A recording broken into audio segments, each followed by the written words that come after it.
Hello, and thank you all again for joining me today for another episode of Social Media Talks. This afternoon, I'll be accompanied by the Acting Director of our Foundation English Program, Mrs. Fatosh Aksashkalu. Again, please remember, guys, if you have any questions, do not hesitate to ask down below in the comments section and/or contact us via one of our social media platforms, as well as the email that will be shown below throughout the broadcast, info@kyrenia.edu.tr. How are you, Mrs. Fatosh? I'm fine, thanks, Pambani. I'm well, thank you. And thank you for taking the time out today and joining us. To start off, may we know a little bit more about you, your education background, how you came to be part of the University of Kyrenia family?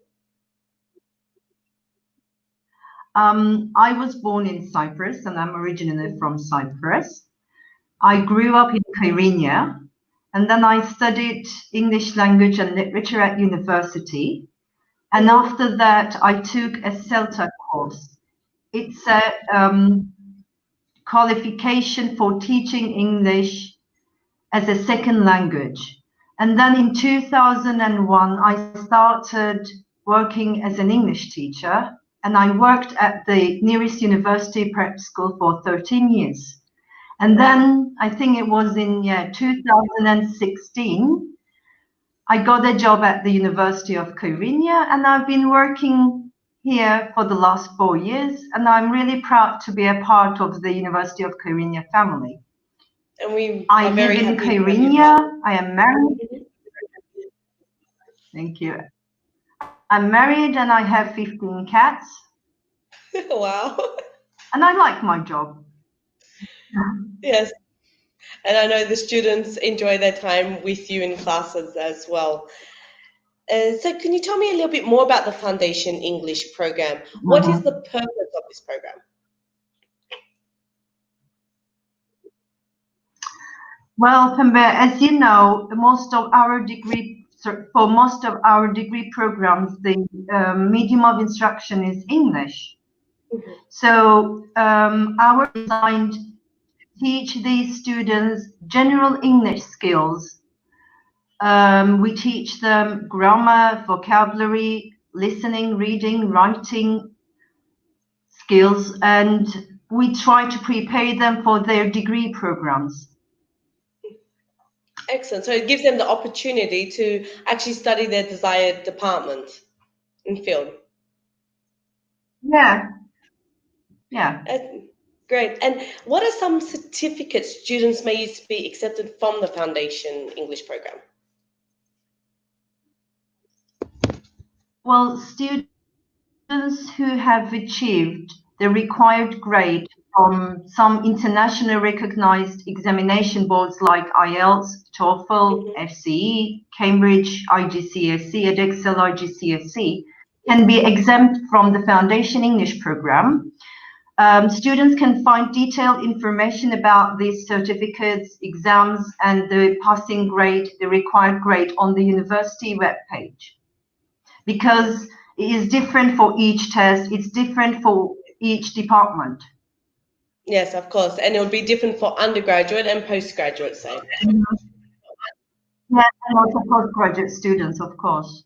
Yes, and from your experience in teaching, what qualities do successful students possess? Like, what would students need to do in the classroom to be more successful and to be able to pass it with more ease?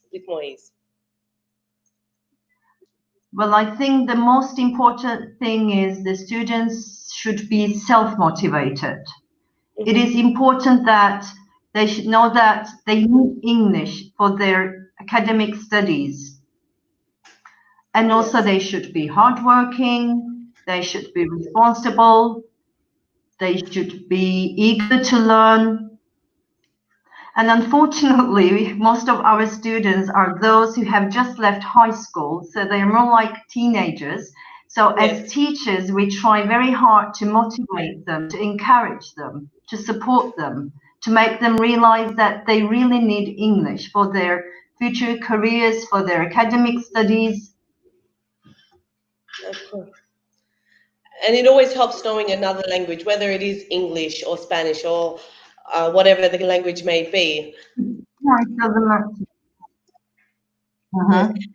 And so there are different levels of classes. Can you please elaborate more on what they are and what it means? Yeah, sure. We offer courses on 3 different levels. We have level 1A, level 1B, and level 2 courses. Level 1A is for students with little or no prior knowledge of English, and these students are placed into a 2-semester program, and they finished A1, which is beginner, A2, which is elementary levels at the end of the first semester, and they finished B1 level, which is intermediate level at the end of the second semester.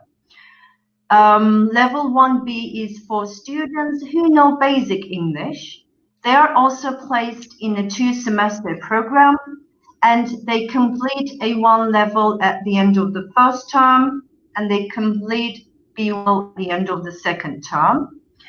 And for students with an English level or with an intermediate English level, we offer level 2 courses. It's a 1-semester program, and they finish B1 at the end of the semester. If they acquire the necessary grade, they can move on to their faculty programs. Excellent. So for majority of the departments, it is a possibility to only do 1 semester. Yeah, of course, it is. It depends on their grade in the proficiency exam. Which they will do first and then go on from there. They will be put into their classes and so forth. Yeah, yes, according to the results in the proficiency test. Excellent. And the Foundation English program is actually different for aeronautical engineering and professional pilot training students. Why is this?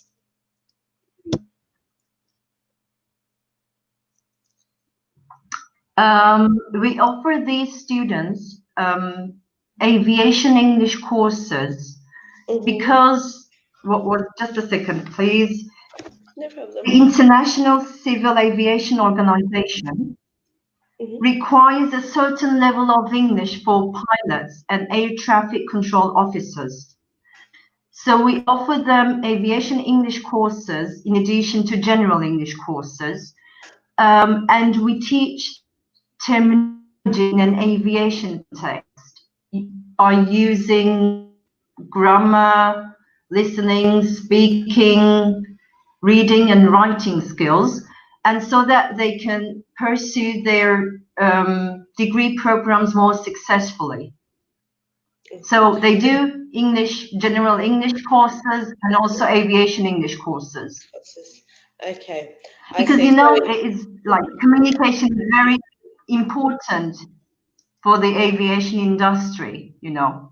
Yes, that's what I was just about to say. It is, you need a different set of proficiency in English when studying aviation to be able to do that. Yes.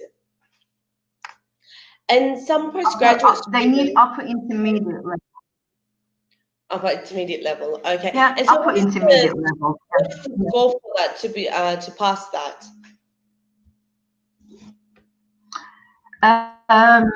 Of course, again, for some postgraduate programs, again, the medium of instruction is English, so they have to know sufficient level of English So they have to take the proficiency exam, or they need to have one of those certificates we mentioned.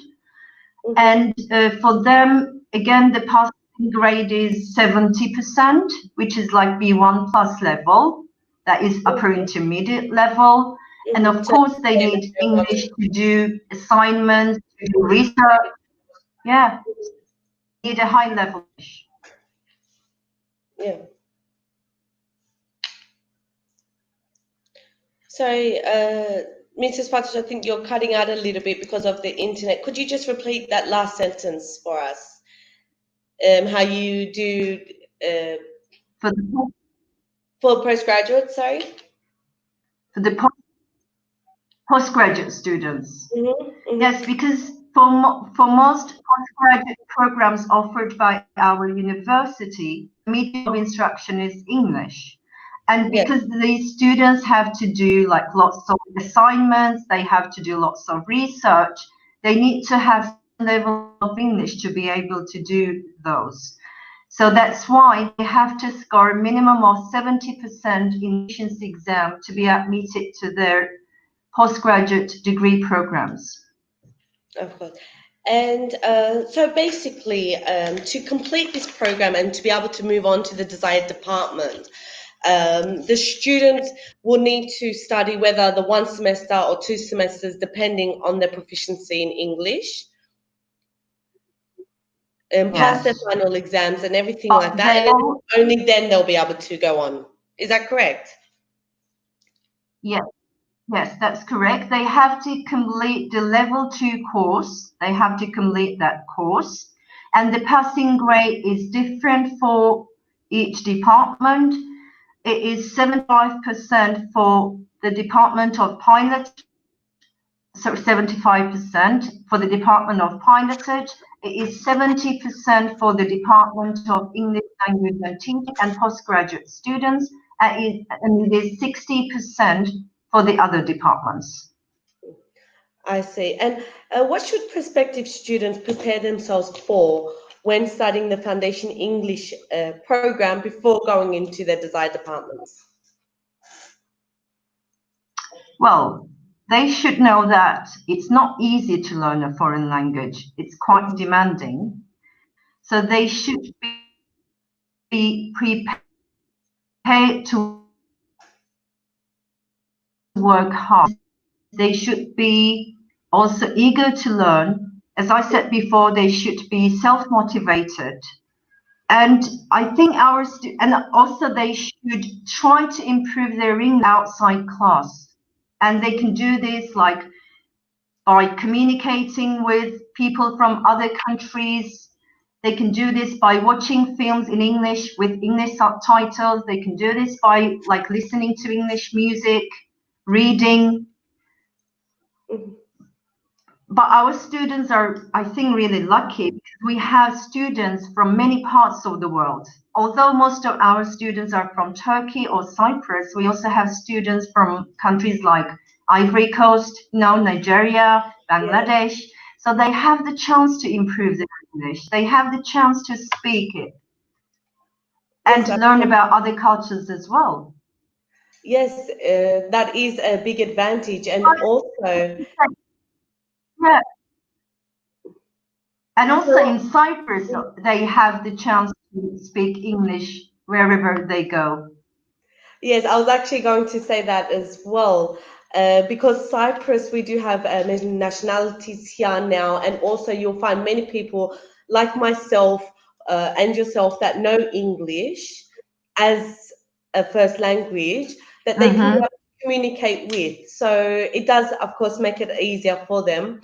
I guess the students should remember at the end that learning a second language is not easy, but practice makes perfect, which is very important. Of course. Another language. Yes, and just so we come to the end of the program. Before we log off, I just wanted to ask: do you have any anecdotes you would like to share about your students' years that maybe some of the students could relate to? Like, oh, okay, ages ago, I am not that young. Well, but I would like to give them I'd like to give them a piece of advice. I Mhm. studied in Ankara, and I was 17 years old when I started university. I was 17, and I struggled at first because I had never lived with parents, and I was from a small community, so I felt lonely. But now I realize that they were the best years of my life because I learned to stand on my own feet. I learned to be independent. And so what I advise is they should try to turn the years spent in Cyprus at our university to an enriching experience and make the most of it. Of course, and it is Because, you know, they always, especially those students from other countries, at first they struggle. They feel homesick. yes, definitely. But they Especially when get you used come to from it. different Yes. environments type thing. But thankfully, Yeah. North Cyprus is a safe island. It's a friendly place, so they can Yeah. adjust to it quickly. Yeah. They're lucky, I think. Yeah. Okay. Well, thank you very much for taking time out of your day to join us, and hopefully we can do this again sometime. Thank you all. Thank you for inviting me. Thank you, Adam. Thank you to everyone for joining me and Mrs. Fatosh Aksachgalup. The details for our next episode will be posted soon, so stay tuned. And until then, take care, stay safe, and goodbye.